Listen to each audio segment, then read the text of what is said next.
All right, folks. It is that time, 8 p.m. Eastern, 5 p.m. Pacific, and 7 p.m. Central. All right, folks, this is what we're going to talk about tonight. We're going to go and it's going to be sweet and short for this evening. All right, I'm going to lead with my disclaimer, as I do every week. The information that I share weekly is for informational purposes only.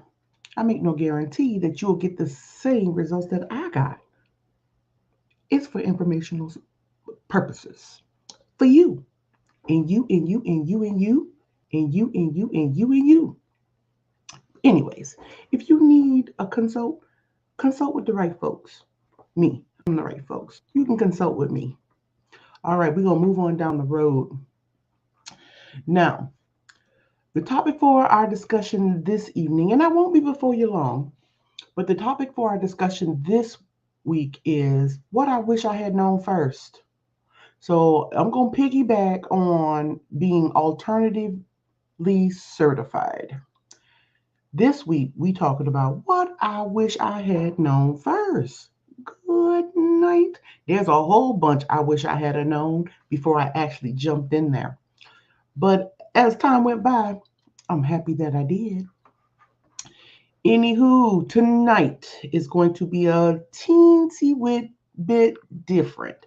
I am not giving a recap of previous weeks, nor am I giving an article. Tonight, this is straight from the heart of Tosh, the heart of Dr. Scott, the heart of me. This is real. This is real junk because there's a story in it. You know I'm gonna tell you a story. I sure am. Okay, listen, folks. This week I got gum. The way I was set up this evening, I couldn't get my coffee mixture. Oh, that hurts my soul because that stuff is some kind of good. Anywho, I digress. Moving right along. All right, so this is my question for the night. Oh, did it not save? Oh, well, I'll just ask it. What is it that you wish you had known first before you jumped out there and started teaching the kids? Alternatively certified. What is it that you wish you had known first? That's the question for this evening. All right, so picture it. My first years doing this work. Matter of fact, it was my first year. So this is the story, background, and then we'll dive into it. I was a very brand new educator, alternatively certified, sitting in my first IEP meeting. I get to this meeting, and for the whole week, I had prepared, so I thought, to have this meeting that I was the one that was supposed to be running it. I didn't know what I was doing. And I did the district had provided me a mentor teacher who, she had her own crosses to carry, but she sat in on this meeting, and I'm sitting here trying to deliver a meeting that I've never done before. So, anywho, let's talk about it from the beginning. It's the day of. The parents show up, and it's a meeting that we had to have after school because considering the magnitude of this meeting. Granted, had I known then what I know now, it wouldn't have went down that way. But the meeting is taking place. I'm called to the office. My guests are here. We get to the room. Everybody is making their pleasantries. Hi, how are you? How are you? Everything is good. Everything is good. But this particular parent came in 50 hot. She had a lawyer. Yes, she did. Well, not necessarily a lawyer, but she had an advocate. And granted that I'm teaching in the special ed classroom, I'm thinking, well, what did I do? I think I've done right by your child. Why would you need to bring an advocate to this meeting that I didn't even know was coming? Mind you, they can bring anybody they want to, but it sure would have been nice to know that one was coming. So, stuck in this situation, now I'm right on my feet because I didn't know what to expect. So we're sitting in the meeting, and now the meeting is taking place. And the questions, the 50 million questions, started being rapidly fired at me. Question one, data collection. I'm a brand new teacher, and I'm trying to figure out exactly what data are you talking about that should have been collected, that should be at this meeting. I I knew that I had some things, but I didn't have everything I should have had for that meeting. So the advocate spoke up and said, where is the data for the IEP goals? And I'm thinking, well, I'm trying to teach the curriculum too. I think she's doing good. This meeting quickly became a I think meeting. I think. So the parent looks at the advocate and then looks at me. And then they proceed to ask a lot more questions about the curriculum that was being used. How often is the child doing XYZ with non disabled peers? How often? I had no answers. If I could tell you, deer caught in headlights, that was me. That was me. So I'm looking at my mentor teacher, and I'm looking at the administrator sitting in the meeting, and they're looking at me. I said, well, this child is doing really good. So, me being a quick wit, this child is doing really good. I'm so sorry that I don't have all my ducks in a row this meeting. And, but I promise you, I guarantee you, the next meeting that we'll have everything that you need. That meeting quickly went downhill fast because at that moment, more was put on me to the point where they wanted weekly updates. This particular family, and we got them to weekly. We got them to weekly because this parent wanted daily updates. So that was my first year story of trauma, being the educator alternatively certified. And I'm not saying that every alternative certified program is not covering the basis, but becoming alternatively certified, it's the quick route. There are some things that are going to be missed. There are some things you just didn't get to do that you should have known. Being that sped teacher, you become the expert quickly. No matter how much training you got, when you wearing that title, it's assumed you are now the expert.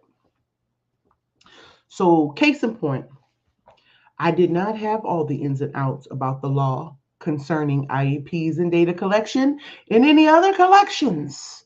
I did not have all the answers my colleagues were seeking about the children that come to their room for this lesson or that lesson or this amount of time. I didn't have all of the answers. But can you imagine the amount of stress that I was under? Huh? Yeah, a lot. It started a downhill pattern for me. Days seemed like they became nights, and them nights and days became super long. Not only was I the teacher of record, but now I then became the everything to all people. And I didn't have half of what I needed just to be the teacher. Being the special ed teacher is not for the faint of heart. But I tell you, it's not all bad. It's not all bad. That was one particular situation where I was very brand new. And if you ask me, I felt a little bit set up. I was set up. Yay, God. I felt set up. but that's okay. In that trial, there was a lesson. You don't know it all, and you're going to have to advocate for your needs. So, that particular day, I ended up going, or the next day, I ended up going to the principal and having a big time discussion about the meeting that happened the night before. I needed some training. So I ended up with the area administrator. I ended up with the people at the district coming in to support a little bit more. But it was because I knew that I had a need. It wasn't automatically just given. It was a drive-by ask. You good? You got everything you need? Okay, what is it you need? What do you need help with? Because I gotta go. Well, like how much time do you need? Friends, I don't know who worked well like that, but your girl ain't never worked well like that. So after I started getting the supports and things that I needed, it started uh, me to thinking, how come every week I'm sitting in a weekly professional development that don't have anything to do with me in that sense? It's a general professional development. Everybody, every teacher, every certified individual in the building comes to this meeting. No matter if you're the PE teacher, the music teacher, everybody gonna be sitting in this one shoe fit all professional development. That was something that I had to fight. And even still, baby, I can't even tell you I fought all that well. A lot of the stuff that I picked up, I ended up having to do some soul searching and spend countless hours researching resources that I needed. But it always felt like the gen ed teachers, these meetings were set up for y'all. But we ain't here together. I tell you this, I'm happy that I went the route that I went. I'm happy that I have been able to impart into so many children's lives. I'm happy that when I see the light pop on and this kid who everybody knows struggled is actually doing something that they thought they themselves couldn't do, I feel empowered. My question is, how many of you who are alternatively certified sitting out here on the struggle bus? We talked about that last week. You're out here on the struggle bus, and I'm specifically talking to my SPED teachers, more so the resource room teacher, because that resource room position, baby, you serving everybody for everything in that resource room.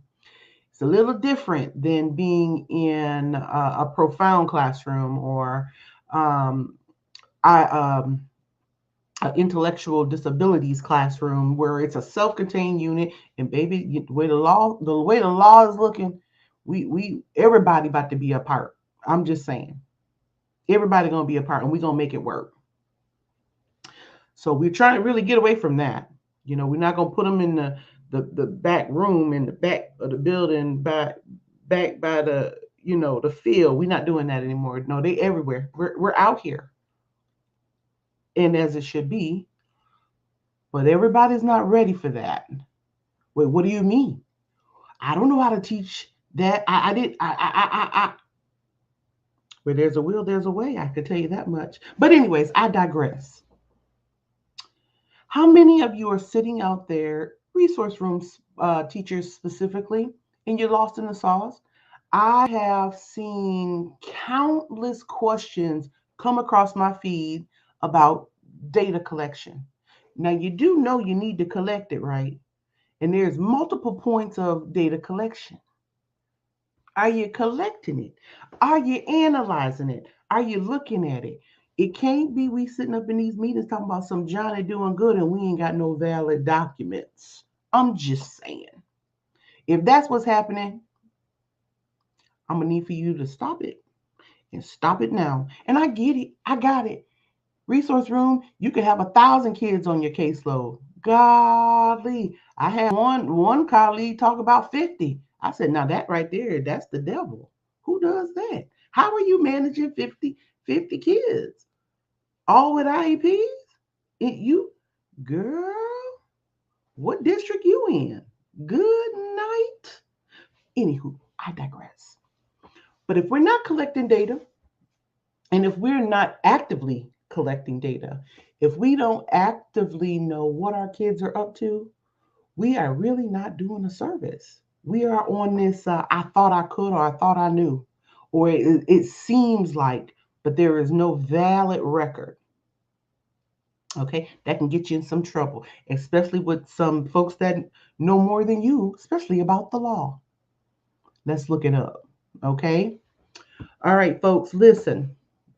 I am not going to be here a whole 30 minutes today. I'm not going to do that. But my question is that one simple question. What is it that you wish you had known first? For me, I wish I had known about collecting data. I wish I had known more about the law. I wish I had known more about the whole IEP process itself. Now, this was my earlier years. Those are my earlier years. Dr. Scott know a whole lot now, baby.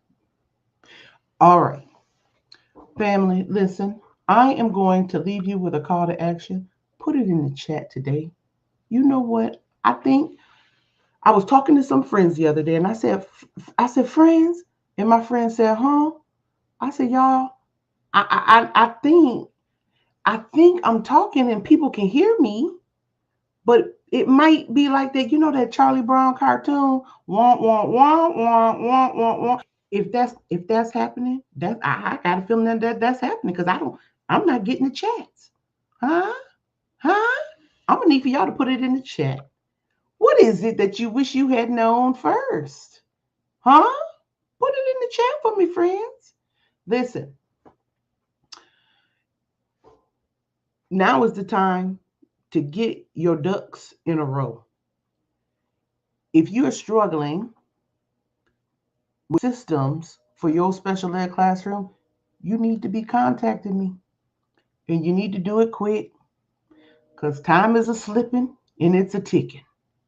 We want you to be your best self because greatness is in you. I tell my scholars that. I tell adults that I work with that greatness is in you. Now go and show your greatness. And I get it. Everybody got this, that, and the third going on, and I don't have this. But you listen. What you don't have is time to be sitting up in litigations and whatever else because I ain't want to go the extra mile. Share the page. If this resonated with any part of your being, share the page. Tell your colleagues about me. Tell your administrators about it too. We got to bring order to this because it's disorganized many places, but everybody not talking about that. Uh, all right, my lovelies. Like I told you, this week was gonna be a little bit different. Today I was coming from the soul.